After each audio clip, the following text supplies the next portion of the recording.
हरे कृष्णा। मैं आज आप सभी के लिए ब्लैक मैजिक से जुड़ी एक डरावनी और बिल्कुल सच्ची घटना लेकर आया हूँ। काफ़ी लोग ब्लैक मैजिक जैसी चीज़ों में नहीं मानते, पर उन्हें नहीं पता इंडिया में ही नहीं बल्कि पूरी दुनिया में इसे प्रैक्टिस करा जाता है। आज भी काफ़ी लोग इसका इस्तेमाल अपने फ़ायदे के लिए करते हैं। ब्लैक मैजिक काफ़ी डरावनी चीज़ है और अगर इसका असर उल्टा हो जाए तो सामने वाले की जान भी जा सकती है और उससे भी कुछ काफ़ी ज़्यादा बुरा हो सकता है। तो चलिए बढ़ते हैं अब अपनी आज की स्टोरी की ओर। ये कहानी मुझे मेरे सब्सक्राइबर अंकुर मिश्रा ने भेजी है और अंकुर मिश्रा मेरे काफ़ी अच्छे दोस्त भी रह चुके हैं। अंकुर लखनऊ में रहते हैं और जब ये घटना उनके साथ हुई थी तब वो 16 साल के थे। मैं अब आगे की घटना उन्हीं के पॉइंट ऑफ व्यू से बताऊंगा। ये घटना मेरे साथ 12 फ़रवरी 2019 में हुई थी। मेरी फैमिली एक शादी में जा रही थी। घर में मैं, मेरा छोटा भाई और मेरी छोटी चाची ही रुकने वाली थी। मेरे 10th के बोर्ड्स थे और मेरे भाई के भी फाइनल के एग्ज़ाम्स थे। इसी वजह से हमारी फैमिली ने हमें ले जाना सही नहीं समझा और मेरी चाची की भी थोड़ी सी तबीयत ख़राब थी, जिसके वजह से उन्होंने खुद जाने से इनकार कर दिया था। हमने उस रात 9:30 बजे तक पढ़ाई की और लगभग फिर आधा एक घंटा टीवी देखा। कुछ देर बाद हमने टीवी बंद करा और मैं अपने छोटे भाई के साथ अपने रूम में सोने की ओर चला गया और मेरी चाची भी कुछ देर में अपने रूम में सोने चल गई। लेकिन बेड में जाने के 2 मिनट बाद ही मुझे ऐसा लगा कि टीवी में से आवाज़ आ रही है और कुछ सेकंड्स में ही मेरे छोटे भाई ने भी मुझसे कहा कि शायद हमने टीवी बंद नहीं करा है। पर मुझे अच्छे तरीके से याद था कि मेरी चाची ने खुद से ही टीवी का प्लग निकाला था।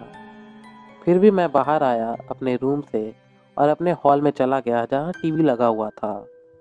और सच में टीवी खुला हुआ था। उसमें काफ़ी अजीब सा कुकिंग शो आ रहा था। मैंने उस पर ज़्यादा ध्यान नहीं दिया और टीवी बंद कर दिया और अपने रूम में वापस आ गया। मेरे बेड पे जाते ही मुझे नींद आ गई। जहाँ तक मुझे याद है, मेरी नींद लगभग 3 बजे के आसपास वापस से खुली। मेरी नींद टूटने का कारण बर्तनों की आवाज़ का आना था। ऐसा लग रहा था जैसे किचन में कोई कुछ पका रहा हो, पर इतनी रात को कौन क्या बना सकता है। फिर भी मैंने उस पर ज़्यादा ध्यान नहीं दिया। मुझे लगा कि चाची की तबीयत खराब है, शायद वो अपने लिए गर्म पानी पीने के लिए ले रही होगी। किचन से कुछ देर तक वो आवाज़ आती ही रही और मैं भी उस आवाज़ को इग्नोर करके सोने की कोशिश करता ही रहा। कुछ 8-10 मिनट बाद तक वो आवाज़ आना बंद हो गई। काफ़ी अजीब बात थी कि कोई इतनी देर किचन में क्या ही करेगा, और वो भी इतनी रात को। और अब किचन के बाहर कदमों की आवाज़ आने लगी थी। किचन से बाहर निकलते ही मेरा ही रूम था और जो भी शख्स वहाँ पे था वो अब मेरे रूम के ही बगल से पार होने वाला था। उन कदमों की आवाज़ में हल्का सा भारीपन भी था। मेरे रूम का दरवाज़ा हल्का सा खुला हुआ था।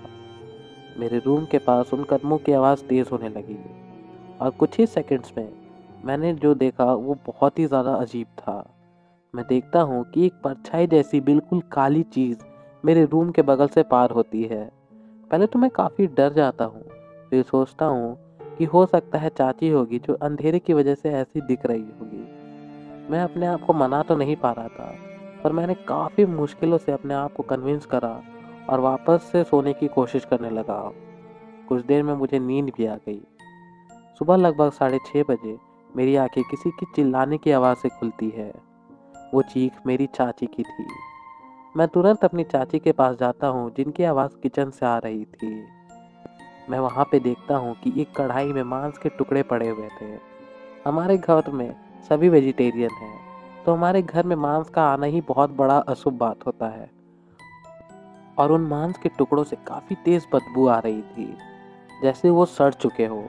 मैंने अपनी चाची से पूछा कि ये सब कहाँ से आए और रात में आप किचन में क्यों गई थी। मेरी चाची ने कहा कि उन्हें तो लगा कि मैं ही किचन में कुछ खाने का खोज रहा होगा, पर यह काम किसी दूसरी चीज़ का ही हो सकता है, क्योंकि घर में मांस लाना किसी की बस की बात नहीं है।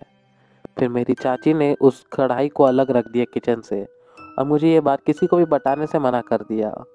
फिर मैं मेरे छोटे भाई के साथ स्कूल चला गया। शाम तक घर के बाकी लोग भी वापस आ चुके थे। मेरी चाची ने घर वालों को टीवी के खुद के ऑन हो जाने से लेकर उस कढ़ाई की बात भी बताई। उस कढ़ाई में अभी भी वो मांस के टुकड़े पड़े हुए थे सबूत के तौर पर। सबके काफ़ी अलग अलग विचार थे। इस पे कोई कुछ बोल रहा था तो कोई कुछ। पर ये काम किसी इंसान का तो नहीं हो सकता। हमारे घर में कोई भी नॉनवेज नहीं खाता, और कोई बाहर वाला घुसेगा तो वो सामान चोरी वगैरह करेगा, मांस क्यों ही लेके आएगा। और अगर किसी इंसान का काम होता तो कोई घुसने का रास्ता भी तो होना चाहिए था। हमारे घर के सारे खिड़की दरवाजे बंद थे। फिर लास्ट में ये सारी घटना मेरी दादी को बताई गई, जो गांव में रहती थी। उन्होंने तुरंत ही शहर में रहने वाले एक पंडित जी का नंबर हमें दिया और हमने उन्हें कॉल करा। उन्होंने हमें आश्वासन दिया कि सब कुछ ठीक हो जाएगा और वो कल सुबह सुबह ही हमारे घर पहुंच जाएंगे। इस रात भी कुछ अजीब अजीब चीज़ें हुई, जैसे रूम के दरवाजे अपने आप खुल जा रहे थे और लाइट्स भी ऑन ऑफ खुद से हो जा रही थी, और हम सब काफ़ी ज़्यादा डरे हुए थे। शुक्र है इससे ज़्यादा कुछ भी नहीं हुआ। अगले दिन हमारे घर में पंडित जी सुबह सुबह आ गए। उन्होंने हमारे घर का एक चक्कर लगाया और मेरे छोटे चाचा से बोले, तुम्हारी तरक्की देखकर तुम्हारा ही एक दोस्त काफ़ी तुमसे जलता है और तुम्हें परेशान करने के लिए उसने तुम पर काला जादू करवाया है।